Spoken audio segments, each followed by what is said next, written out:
ఎప్పుడూ లక్ష్మీదేవి శ్రీ మహావిష్ణువు యొక్క పాదములను సేవించి ఆయనలో కలిసిపోయింది.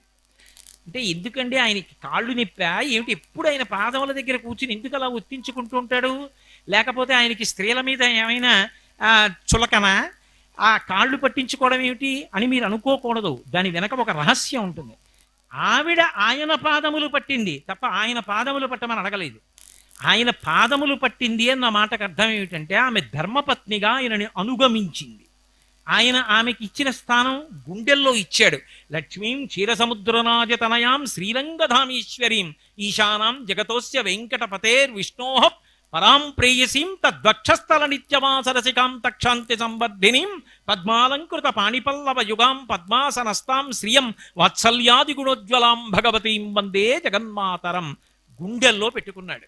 అంటే భర్తని అనుగమించిన భార్య ఎవరుంటుందో ఆమె ఆయన గుండెల్లోకి చేరుతుంది.